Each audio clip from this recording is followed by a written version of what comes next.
macros. Alors pour les personnes qui ne savent pas ce que c'est que les macros, ce sont les lipides, les protéines et les sucres ou les glucides qu'on a dans l'alimentation. Et en fait, en régime cétogène, c'est calculé pour chaque personne. C'est-à-dire qu'il n'y a pas un régime qui s'adapte à tout le monde. C'est un régime qui existe, une façon de s'alimenter qui est adaptée à chaque personne en fonction de ses besoins. Et cette façon de s'adapter, ça permet de ne manquer de rien. C'est-à-dire qu'il y a beaucoup de personnes qui disent oui, c'est dangereux, l'alimentation cétogène c'est dangereux, mais je connais aucun autre régime où ce soit aussi pointu sur ce qu'on doit manger tous les jours et tout ce qu'on doit prendre pour être en forme, pour être bien dans sa peau, pour avoir de l'énergie. Donc quand j'entends, je reviens à quelque chose qui a été dit hier que ça peut être dangereux, je pose la question pourquoi ?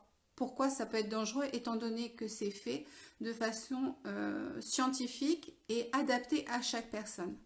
Alors il y a quelquefois un mode qui s'appelle, attendez, le PSMF. Le PSMF, c'est le mode carnivore.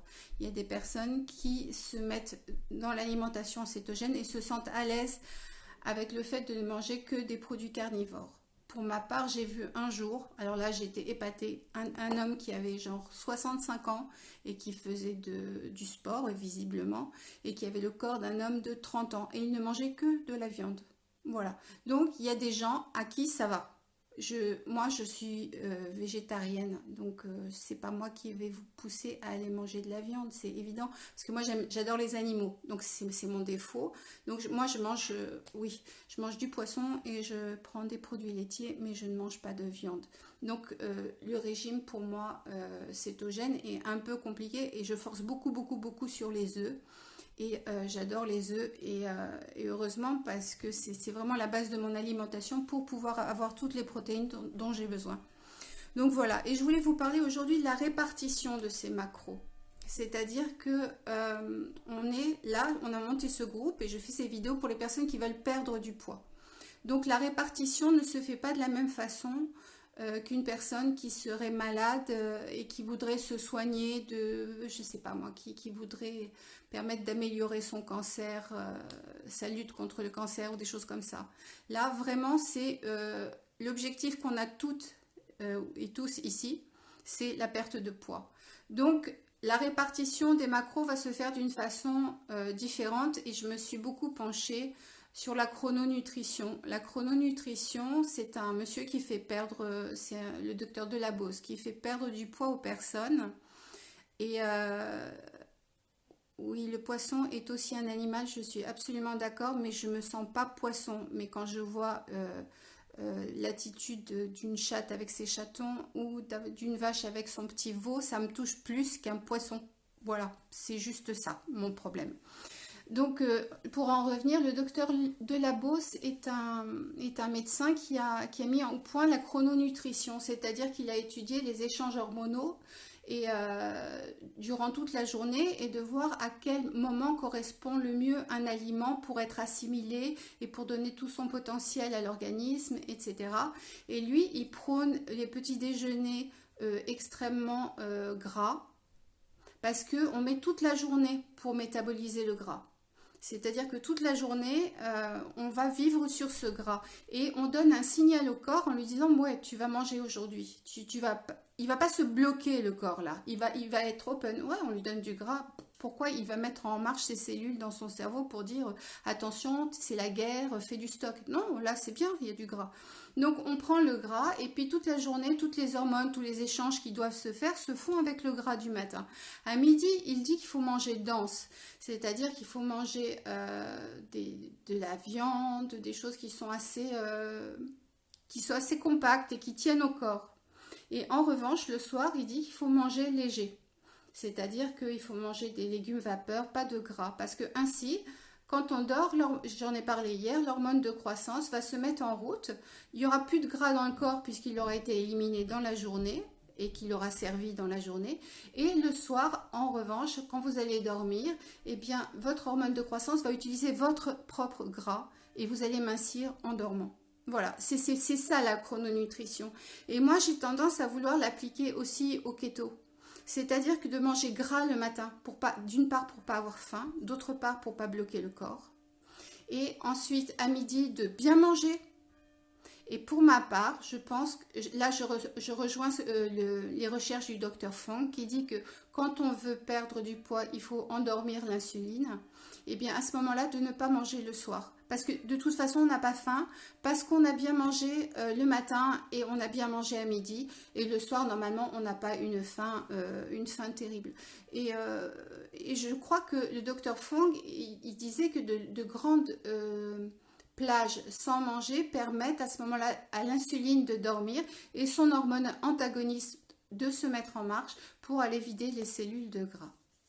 Voilà, donc moi je pensais beaucoup à cette répartition des macros pour vous aider à perdre ce poids qui s'accroche à vous. Parce que je vois beaucoup de personnes qui ne mangent pas le matin et qui mangent à midi et le soir. Et moi je crois que le repas du soir, il faudrait le faire le matin ou le midi, vous voyez. Mais vraiment, si vous n'y arrivez pas le soir, il y a des personnes, pour des raisons X, Y, Z, n'arrivent pas. À ce moment-là, essayez de manger tout le gras avant, et le soir de manger, je ne sais pas, des trucs bouillis, à la vapeur, sans gras, des choses vraiment, vraiment, vraiment légères, de façon à ce que dans la répartition des macros, vous ayez tout ce dont vous avez besoin, mais que ça ne vous empêche pas de mincir la nuit. Parce que si vous mangez le soir, moi très souvent, quand j'étais étudiante, je mangeais pas de la journée, puis je dévorais le soir et j'ai jamais minci, alors que j'avais des grandes plages où je mangeais pas, etc. Mais je mincissais pas parce que c'était le soir que je mangeais. Et le soir, non. Le soir, il faut pas manger si on veut se vider de son gras, je veux dire. Donc voilà, donc c'était quelque chose que je voulais vous expliquer. Si vous voulez perdre du poids, il faut vraiment le soir, c'est que l'idéal serait de faire un jeûne intermittent le soir, mais si vous ne pouvez pas, alors vraiment de manger léger, léger, léger. Alors voilà, il y a une autre chose que je voulais aborder avec vous dans la répartition des macros, c'est le sel. Le sel, je vous l'ai dit hier, de peser 14 grammes le matin et de le répartir sur les boissons, la nourriture toute la journée, de façon à éviter la grippe cétogène, parce que là je vois, on me dit que si je ne mange pas le soir à 22 heures, j'ai des crampes d'estomac. Normalement, les crampes d'estomac, c'est quand on mange des choses avec du sucre dedans. Quand on mange céto, on n'a plus de crampes à l'estomac. Et si vous avez mangé suffisamment gras dans la journée, essayez, sur une journée, vous essayez, peut-être que je dis des bêtises pour vous, parce que chaque corps est différent et je m'en rends parfaitement compte. Et peut-être que même si vous êtes en céto, vous aurez des crampes à l'estomac. Mais je pense que si vous mangez suffisamment gras dans la journée, en ne dépassant pas les limites de vos macros, le soir, vous n'aurez pas de crampes à l'estomac. On essaye? Bon, sinon pour revenir à... Je ne sais pas où j'en étais. Quelqu'un m'aide là? Parce que quand je m'interromps pour répondre à quelqu'un, après je perds le fil. Ah oui, le sel. Le sel, il faut le peser le matin et le prendre dans la journée. Et ça évite la déshydratation parce que le régime cétogène est un régime qui est diurétique. Ça vous fait éliminer toute l'eau. D'ailleurs, les premiers jours du keto, vous rendez compte, vous vous videz complètement d'eau. Mais le problème avec cette élimination d'eau, il y a plein de choses qui partent. Il y a tous les électrolytes dont vous avez besoin et vous êtes en déshydratation. Et la première chose, c'est que vous avez mal à la tête. Et vous avez mal à la tête parce que vous êtes en déshydratation. Et la seule façon de faire, c'est de prendre votre sel toute la journée. Ça, c'est très important pour votre bien-être. Ça va vous éviter des crampes, ça va vous éviter beaucoup de choses. Bon, je vais vous donner une petite astuce. Vous allez croire que je suis complètement barjot. Parce que moi, quand je l'ai entendu la première fois, je me suis dit, mais c'est n'importe quoi ce truc-là. Si vous avez des crampes, ça arrive en keto. Mais il faut manger beaucoup de gras. C'est pour ça que vous avez des crampes d'estomac. C'est parce que vous prenez du sucre et pas du gras. Mais il faut manger des choses grasses. C'est très très important en keto. Enfin, si vous voulez faire du keto, après, rien ne vous oblige à le faire. Mais oui, il faut manger gras. Et surtout le matin. Donc, merci beaucoup Laurence qui me dit 14 grammes de sel. Oui, c'est ça. 14 grammes de sel à consommer dans la journée. Et la petite astuce que je voulais vous donner là, c'est si vous avez des crampes, moi j'ai essayé et ça marche. J'ai mis un savon de Marseille, un vrai savon de Marseille au fond de mon lit, sec, pas mouillé, rien du tout. Et j'ai plus de crampes. Voilà. C'est juste ça. Donc si ça marche sur vous, ce serait sympa aussi parce que c'est pas sympa les crampes, hein. Et ça aussi, ça peut arriver parce qu'on ne prend pas assez de sel, les crampes. Parce que le potassium s'en va et quand on a des chutes de potassium, eh bien on a des crampes. Il y a aussi une autre chose, vous savez, quand vous avez l'œil qui fibrille comme ça c'est les manques de potassium aussi. Donc il faut demander des supplémentations. Et alors le problème, c'est que quand on vous fait une prise de sang, euh, le, la, quand on vérifie le potassium dans le sang, en général, il est toujours dans le même équilibre. Parce que c'est très important pour le corps d'être toujours dans un équilibre. Mais le problème, c'est que ce qui circule dans le sang, c'est toujours à peu près la même dose. Mais quand il n'y en a plus suffisamment, il va chercher dans le corps le potassium qui manque. Donc, les indications de sang, de pourcentage de potassium dans le sang ne sont pas des choses qui parlent du manque que vous avez dans votre corps. Voilà, ça je l'ai appris en regardant un médecin américain qui était obèse et qui a adopté le keto et qui a analysé euh, les mécanismes du corps et il a expliqué ce qu'il fallait faire pour se sentir bien en keto. Quand je publierai, je mettrai en dessous, sous la vidéo, je vous mettrai le lien vers ce médecin qui fait aussi des représentations sur YouTube et qui explique des choses beaucoup beaucoup mieux que moi, mais bon, en anglais, mais parfois sous-titré. Donc je vous mettrai ça.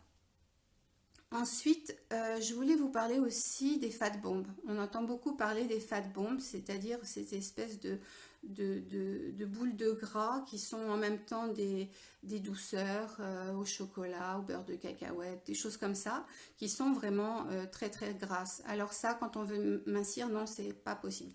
Alors, juste une chose, si vous n'êtes pas encore céto-adapté, la première étape, c'est l'adaptation. Et donc là, vous pouvez manger des fat bombs parce que vous donnez du bon gras à votre organisme et vous l'habituez à fonctionner sur le gras et à ne plus fonctionner sur le sucre. Mais en revanche, si vous voulez perdre du poids, les fat bombs, ça ne va pas vous aider du tout. Parce que ce que vous voulez, c'est vider vos stocks à vous et pas les prendre de l'extérieur, quoi. C'est ça. Donc oui, il faudrait que vous fassiez abstraction des fat bombs si vous êtes en amincissement. Mais si vous n'êtes pas encore adapté, vous pouvez. Voilà. Mais en revanche, si vous n'êtes pas encore adapté, faites-le le matin à ce moment-là. Pas l'après-midi ni le soir, mais au petit déjeuner, ça ne portera pas à conséquence. Ensuite, je voulais vous parler de l'eau. Alors, j'ai appris un truc très très intéressant, c'est que quand on boit beaucoup d'eau d'un coup, et ben, le corps, il y a un trop plein et il élimine. Donc, et en éliminant, vous éliminez des électrolytes. Donc, c'est pas très sain pour vous. Mais en revanche, il faut boire. Donc, ce qu'il faut faire, c'est boire des petites gorgées toute la journée. Dès que vous y pensez, vous prenez un demi-verre d'eau. Voilà, c'est ça. Parce qu'il ne faut pas boire d'un coup. Alors, est-ce qu'on peut acheter mes livres en librairie? Je suis sur Amazon parce que c'était le seul qui me permettait de faire des choses gratuitement puisque je travaille gratuitement pour vous. Et c'était le seul qui me permettait d'éditer mes livres. Voilà, donc c'est sur Amazon sous le nom de Ceto Club parce que c'est un club qui est destiné à vous aider, à vous soutenir et à vous faire avancer dans l'alimentation cétogène. Voilà, donc voilà. Et la dernière chose dont je voulais vous parler aujourd'hui, c'était quelqu'un qui m'a contacté aujourd'hui et qui m'a dit, là j'arrive pas parce que j'ai été sur le site de Maria Emmerich, il y a beaucoup de protéines, mais quand je vois le gras à côté, il n'y en a pas tellement. Et j'explose, si je fais mon quota de protéines, et ben je vais exploser mon quota de lipides. Et ça, je ne dois pas le faire si je veux mincir. Comment faire? Et j'ai posé la question à Coralie. Elle m'a dit qu'il fallait forcer sur les poissons blancs et les viandes maigres dans ces cas-là. Si on n'arrive pas à bien gérer ça, c'est de le faire de cette façon-là. Parce que normalement, le gras est autorisé, mais ici, on est dans une démarche de perte de poids. On n'est pas dans une autre démarche que celle-là. Et voilà. Et sinon, je voulais vous parler encore d'une chose. Il y a Nathalie qui a fait un tableau où elle marque les protéines, les lipides, les glucides, et puis ce qu'elle doit faire dans une journée pour mettre des croix ou pour montrer le nombre pour noter ses macros, c'est-à-dire ses lipides, ses glucides, etc., ses protéines qu'elle doit manger dans la journée. Je trouve que c'est une démarche super intelligente. Mais il y a une possibilité aussi de rajouter l'eau. Parce que j'ai fait une expérience sur moi-même. Je fais des expériences sur moi-même, comme ça après je peux en parler aux autres. J'ai fait une semaine où j'ai mangé un certain nombre de plats et la deuxième semaine j'ai mangé exactement les mêmes plats. C'était une expérience que j'ai faite sur moi-même.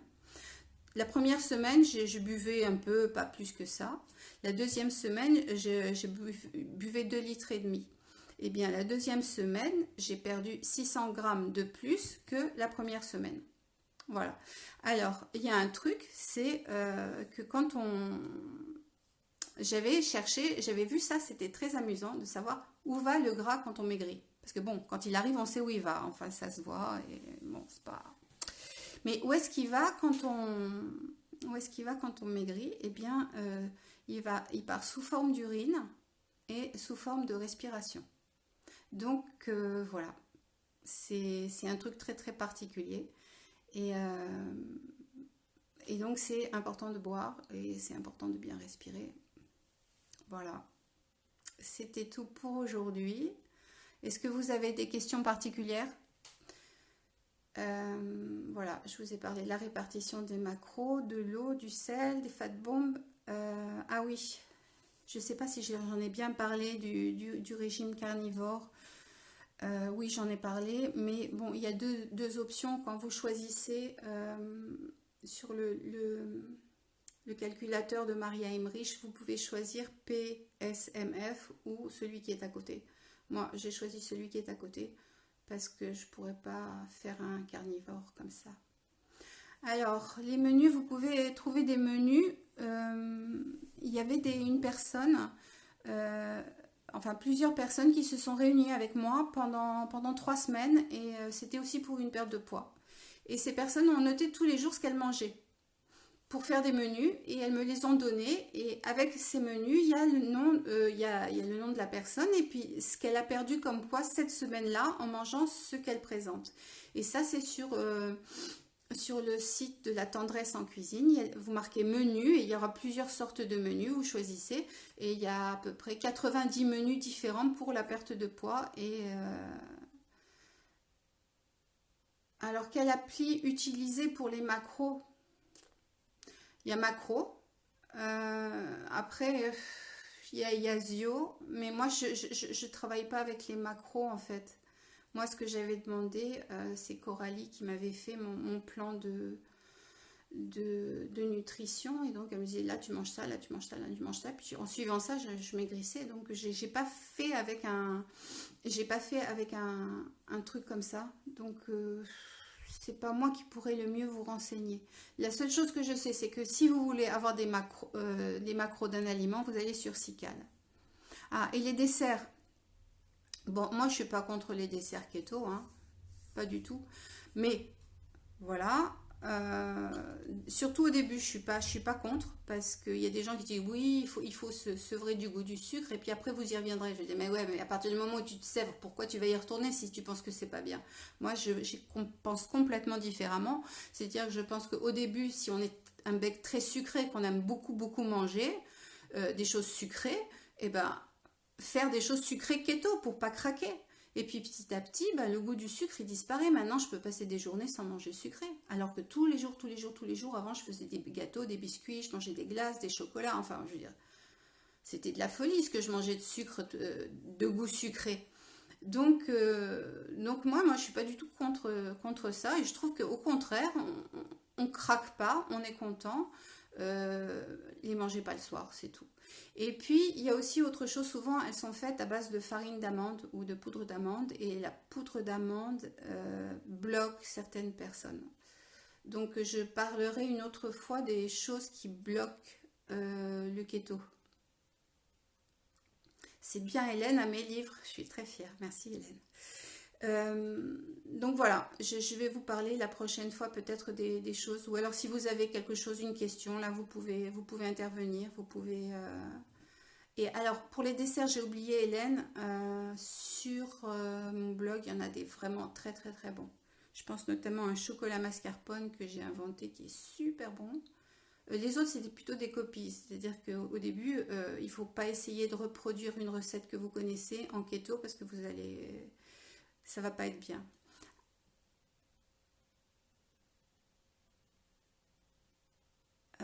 Alors, bon, il faut pas avoir faim.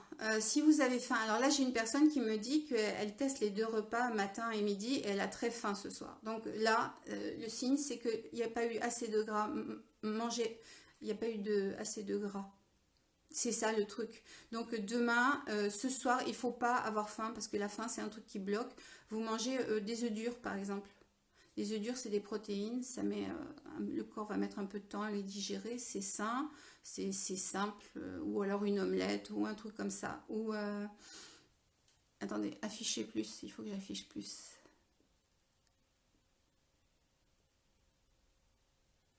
Alors, ça dépend aussi où vous en êtes dans vos macros. Si vous avez déjà éclusé tous vos macros, non, vous pouvez normalement, non, vous pouvez pas manger. Mais moi, je suis pas contre le fait d'avoir faim parce que c'est des trucs qui sont psychologiquement mauvais et physiologiquement, je pense que ça bloque. Donc, moi, si j'étais vous, je prendrais un truc protéiné, quoi, le soir. Si vous voyez que vous avez faim, bah, vous prenez, je sais pas moi, mais pas gras. Voilà, un truc pas gras, mais protéiné. Et pour vous caler, parce que moi, la faim, je marche pas avec. C'est pas possible. Donc, c'est pour ça que ça, c'est un signe que vous n'avez pas mangé assez gras avant. Je pense que il faut sortir de table en disant vraiment, voilà, j'ai plus faim du tout, là.